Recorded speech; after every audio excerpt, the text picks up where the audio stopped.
Fala galera, tudo bem com vocês? A nossa proposta hoje é revisitar alguns temas da biologia utilizando questões de vestibulares como eixo temático para que a gente possa desenvolver o nosso raciocínio. A primeira questão, que fala sobre membrana plasmática, afirma: analise a figura a seguir. Com base na figura e nos conhecimentos sobre o tema, analise as afirmativas a seguir.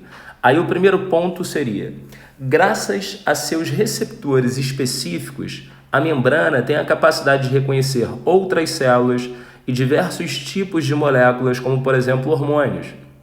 Esse reconhecimento, pela ligação de uma molécula específica com um receptor na membrana, desencadeia uma resposta que varia conforme a célula e o estímulo recebido. Essa afirmação, ela é uma afirmação verdadeira, então eu já vou marcar para não esquecer de definir ali qual é o gabarito ao final. Essas proteínas que estão inseridas na membrana plasmática, elas podem ser proteínas integrais, quando elas são incorporadas à bicamada fosfolipídica, ou elas podem ser chamadas de proteínas periféricas. Uma proteína periférica, ela vai estar associada diretamente ou à monocamada interna ou à monocamada externa da membrana. E essas proteínas, elas cumprem múltiplos papéis. Um papel importante, já relatado, está relacionado ao fato dela operar como se fosse um receptor. A gente precisa lembrar que a membrana plasmática ela é composta por uma bicamada fosfolipídica, no qual se inserem proteínas que a integram, e você ainda tem uma camada de carboidratos revestindo externamente essa membrana.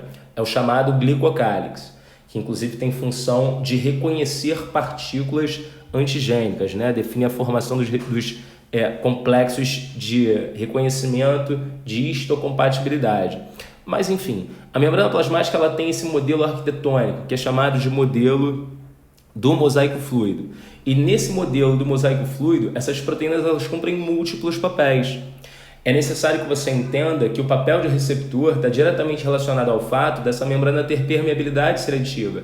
Nem tudo consegue atravessar a membrana plasmática, mas é necessário que algumas moléculas, alguns ligantes, interajam com a célula, determinando então uma resposta. É necessário então que exista um receptor na superfície da membrana para que a gente reconheça a atividade de um determinado ligante e assim essa célula mude o seu estado fisiológico. Além desse papel de receptor, outro conceito muito bem explorado está relacionado ao fato dessas proteínas de membrana também atuarem como carreadores. Lembra que essas proteínas de membrana elas podem executar o papel de transporte. E aí, no geral, a gente dá destaque para dois grandes grupos. As proteínas canal, que viabilizam a passagem de solutos por meio de pequenos canais, né? No geral é para transporte iônico. E aí a gente também tem as permeases, que dependem de uma interação específica com um ligante para que o transporte então possa ser efetuado. Mas não para por aí. Além de função receptor, além de função carreador, essa proteína também pode ter uma função de ancoragem. E isso está sendo explorado muito bem na própria imagem. Na imagem, eu identifico que essas proteínas periféricas elas apresentam sítios de inserção aos filamentos de actina e elas têm sítios de inserção aos próprios microtúbulos. Filamentos de actina e microtúbulos são constituintes do citoesqueleto. Então, se eu tenho uma proteína que ancora o citoesqueleto na minha membrana, na verdade eu começo a criar um grande cinturão ao redor de toda a minha célula, garantindo então a sua sustentação, garantindo a sua forma. Essa proteína de membrana que se ancora nos filamentos do citoesqueleto, ela também pode ter um sítio de ancoragem com alguma proteína da matriz extracelular. E aí, quando a gente observa esses processos de ancoragem, a gente consegue compreender como que uma célula consegue se manter posicionada em um determinado tecido. Mais do que isso, a gente consegue compreender, por exemplo, como um neutrófilo consegue migrar do vaso sanguíneo para o sítio da infecção. Ele vem rolando literalmente na superfície do vaso, formando complexos unitivos transitórios por conta da atividade dessas proteínas de ancoragem. A gente tem uma classe de proteínas de ancoragem que funcionam muito bem. As integrinas seriam proteínas de ancoragem que vão facilitar muito esse processo de migração, a de AP10. Então, as proteínas de membrana podem agir como receptores, podem agir como carreadores e essas proteínas também podem atuar como proteínas de ancoragem. Por fim, existe um outro papel para essas proteínas. Várias delas funcionam como enzimas. São enzimas associadas a essa bicamada fosfolipídica. Um exemplo clássico disso são as enzimas do epitélio intestinal, que ficam localizadas no que nós chamamos de borda em escova, né? O nome borda em escova está associado a essas microvilosidades presentes no epitélio intestinal. Então, as enzimas da secreção entérica, na verdade, elas não são liberadas no ambiente. Elas estão localizadas na superfície da membrana. São elas as aminopeptidases, as disacaridades e ainda tem uma enteroquinase, que ativa lá o tripsinogênio para viabilizar a formação da tripsina. Então, várias enzimas estão ancoradas na superfície da membrana. E olha, eu dei o exemplo das enzimas digestivas, tá? Mas existem múltiplas enzimas que estão ancoradas na superfície da membrana. Uma das enzimas que atua na gliconeogênese, por exemplo, está ancorada na superfície da membrana do retículo endoplasmático liso. E por aí vai, ok? 2. Então, a afirmativa 1 é uma afirmativa verdadeira. 2. Os lipídios das membranas são moléculas longas com uma extremidade hidrofílica e uma cadeia hidrofóbica. As macromoléculas apresentam uma região hidrofílica e, portanto, solúvel em meio aquoso, e uma região hidrofóbica, insolúvel em água, porém insolúvel em lipídios. Essa é mais uma afirmativa verdadeira, né? Então eu vou destacar a 1 e já vou destacar a 2. Ela é verdadeira porque um fosfolipídio ele vai ser composto por uma cabeça de glicerol fosfato, e aí você tem uma parte variável que tipifica inclusive o fosfolipídio associado a esse glicerol fosfato, e aí pelo fato de eu ter glicerol fosfato, de eu ter carga associada, a gente diz que é o domínio polar. E existem as caudas de ácidos graxos, que são as caudas apolares. Bem, e a gente sabe que semelhante dissolve semelhante, semelhante interage com quem é semelhante. Então, ao lançar fosfolipídios em água, naturalmente o que eu formo é uma bicamada fosfolipídica, onde as cabeças polares interagem com a água do meio extracelular e as caudas apolares interagem entre si, criando uma barreira hidrofóbica. Repare que as cabeças polares vão interagir com a água do meio citoplasmático.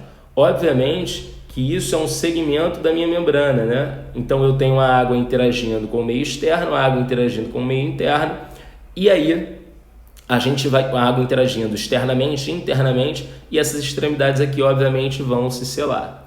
Então naturalmente você forma uma bicamada fosfolipídica pelo fato desses fosfolipídios serem moléculas anfipáticas. Então, até então, a gente tem a afirmativa 1 e a afirmativa 2 como sendo verdadeiras. 3. A membrana celular é permeável à água. Colocadas, é verdade, permeável à água sim. Colocadas em uma solução hipertônica, as células aumentam de volume. Opa! Isso aqui é um erro conceitual. Postas em solução hipertônica, elas não vão ter um aumento de volume, elas vão ter uma redução de volume. Isso porque se eu coloco a célula, em um meio hipertônico, a água se desloca do meio hipotônico para o meio hipertônico. Então ela perderia água e não ganharia água. E aí ela não sofreria o que ele chama de deplasmólise. A gente ia dizer que essa célula murchou. O nome disso é plasmólise. Se for uma hemácia, você chama de crenação. Quarta afirmativa, quando colocadas em solução hipotônica, situação inversa, né? Então, se eu pego a minha célula e coloco ela no meio hipotônico, ela ganha água. Ganhando água, a gente tem um aumento de volume. Quando colocada em solução hipotônica, as células diminuem de volume devido à saída de água. Também não, essa afirmativa também é falsa. E aí a gente já pode marcar o gabarito com segurança, né? Gabarito letra A, 1 e 2. E aí a gente corre para o abraço. Vamos para a próxima questão. Universidade de Londrina, né? Estadual de Londrina. Próxima questão que eu selecionei é uma questão da UNB. Produtos de limpeza, como sabão, detergente, desentupidor de pia e alvejante, geralmente utilizados em residências, apresentam na sua composição compostos como hidróxido de sódio e hipoclorito de sódio. A esse respeito, julgue os itens a seguir. Considerando-se que para extrair o DNA de uma célula seja necessária a destruição das membranas, é correto interferir que para tal procedimento as células devam ser expostas a um detergente.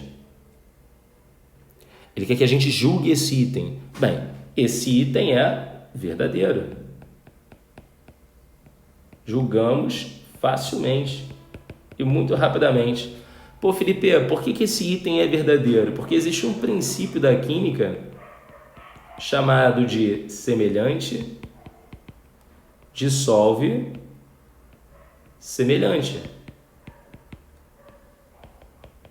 Então, se eu tenho um soluto polar, esse soluto polar irá se solubilizar em um solvente também polar.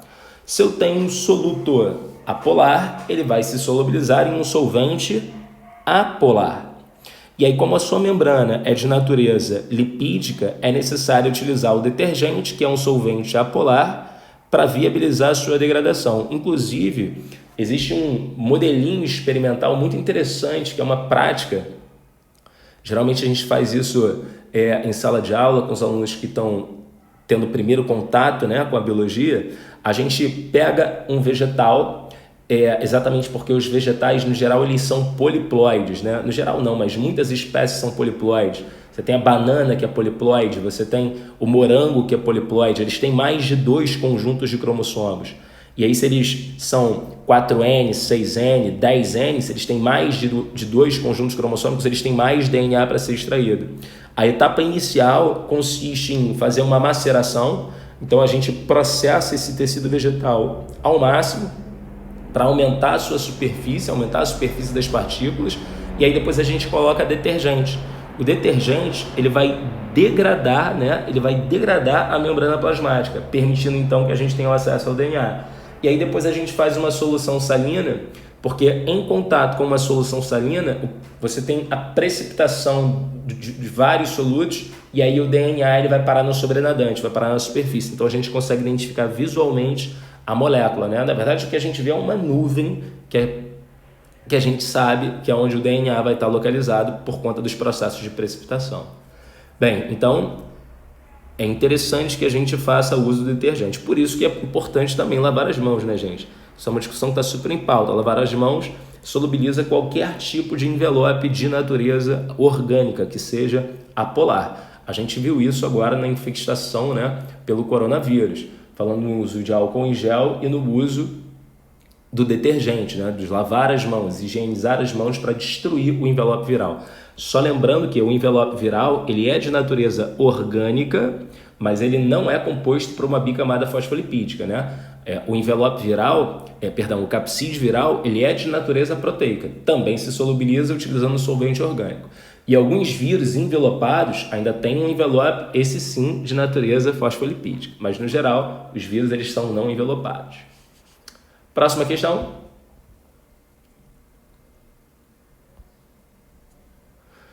Universidade Federal do Paraná. As figuras representam a variação do volume celular e da relação de entrada e saída de água ao longo do tempo em 3 tipos celulares diferentes: célula animal, célula vegetal e um protozoário. No tempo zero, elas foram mergulhadas em água pura. Deixa eu destacar isso aqui porque essa informação é importante. Turma, água pura é água destilada. E a água destilada é água sem soluto. Se a água é sem soluto, significa dizer que a minha célula obrigatoriamente é hipertônica em relação ao meio. Significa dizer então que ela vai ganhar água, significa dizer que o seu volume vai aumentar. Então, o meu primeiro gráfico que mostra o volume celular relativo, para todas as células a gente tem que observar inicialmente um aumento de volume. Mas aí existem alguns detalhes que são interessantes. A célula animal, quando posta em água destilada, como é água sem soluto, ela vai ganhar água até que ocorra a ruptura. A ruptura, inclusive, é um evento chamado de plasmoptíase. Se você estiver trabalhando com uma hemácia, você vai dizer que ocorreu a hemólise. Então, obrigatoriamente, eu tenho que observar essa ruptura. A célula vegetal, ela não vai se romper por conta da resistência oferecida pela parede celular. E os protozoários de água doce, eles têm uma organela chamada de vacúolo pulsátil. Vacúolo pulsátil, ou se você preferir, vacúolo contrátil, que serve exatamente para você eliminar o excesso de água. Então a célula animal ganha água e rompe, a célula vegetal ganha água e resiste a esse ganho excessivo em função da resistência oferecida pela parede, e o protozoário de água doce elimina esse excedente de água, voltando a ganhar. Com isso, a gente já consegue marcar o gabarito. Repare que o gabarito vai estar contido aqui, ó. Esse cara aqui representa para a gente a célula animal. Num dado momento, eu não tenho mais aumento de volume, significa dizer que ocorreu a ruptura. Já o protozoário de água doce, ele tem esse comportamento, né? Aumento e redução de volume. Aumenta volume, diminui volume por atividade do vacúolo contrátil. Esse seria o meu protozoário de água doce. E essa célulazinha aqui representa para a gente a célula vegetal. Ganha água e estabiliza sem romper pela resistência oferecida pela parede. Então, A, célula vegetal, B, protozoário, C, célula animal, e aí a gente está pronto para marcar aquele gabarito com segurança, letra E. Seguimos.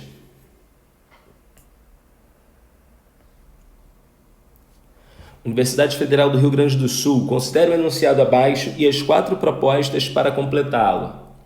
No processo de transporte através da membrana pode ocorrer vamos lá, por partes, né? Quando a gente fala em transporte pela membrana, a gente fala em 2 modelos.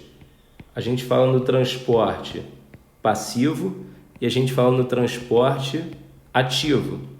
O transporte passivo é aquele que ocorre a favor do gradiente de concentração, então é a favor do fluxo de massa.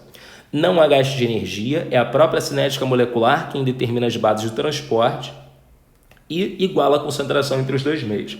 Se é a favor do fluxo de massa, vai de onde tem mais massa para onde tem menos massa, onde tem mais diminui, onde tem menos aumenta, e aí você chega ao ponto de equilíbrio.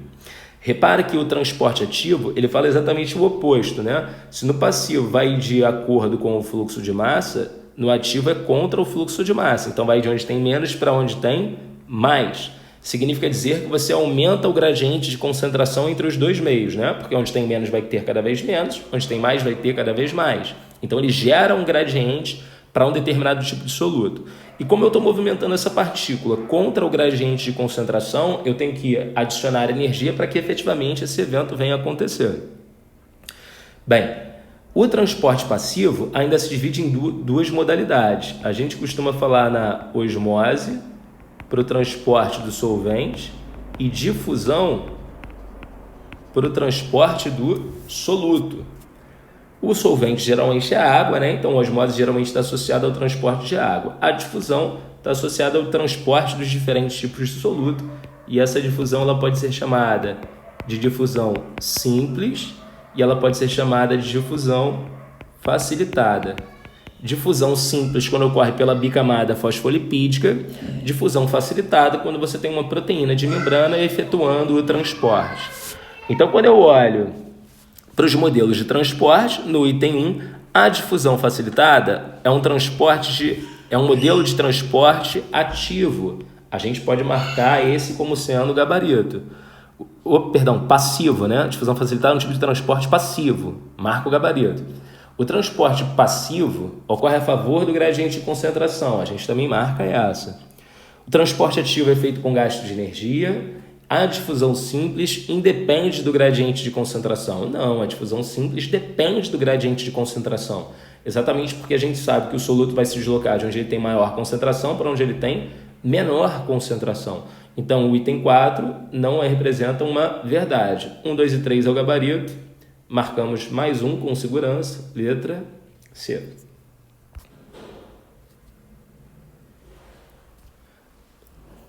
Quinta e última questão. Universidade Federal do Paraná, 2012.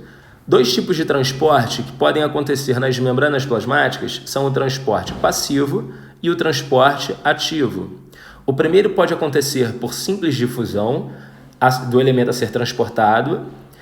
Já o transporte ativo sempre depende de proteínas que atravessam a membrana, as quais o elemento a ser transportado se liga desligando-se posteriormente do outro lado. Só um detalhe aqui, é que ele caracterizou que isso é algo relacionado ao transporte ativo. Na verdade, isso é um transporte mediado por carreador.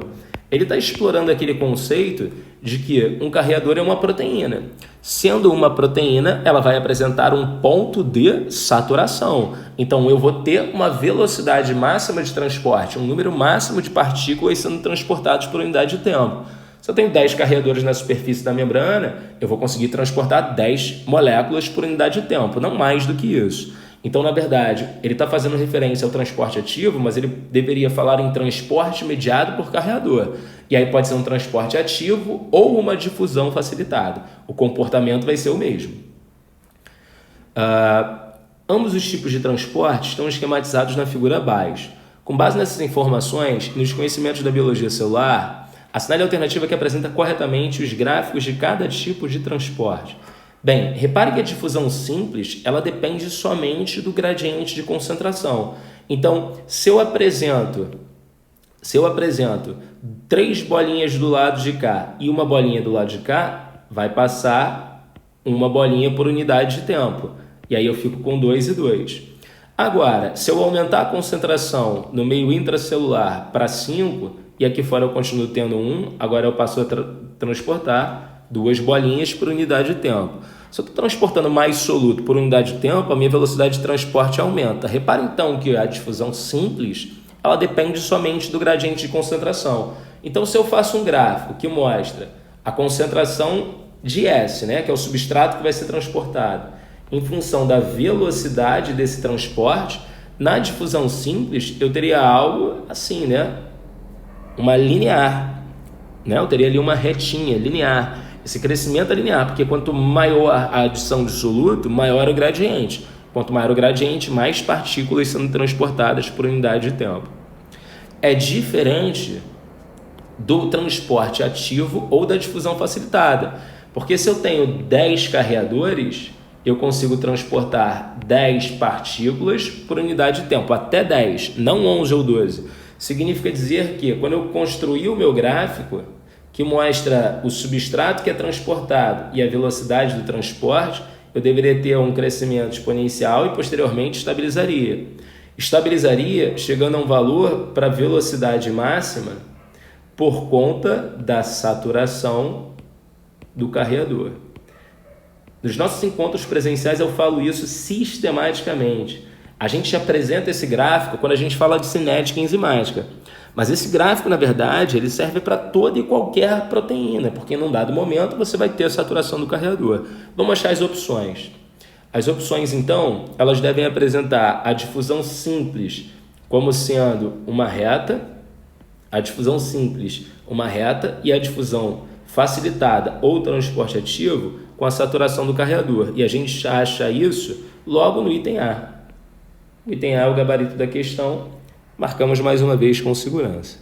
Queridos, espero que você tenha feito um bom proveito desse material. Lembra que o objetivo é revisitar os temas utilizando questões que já apareceram em outras provas de vestibulares. Até a próxima, um beijo!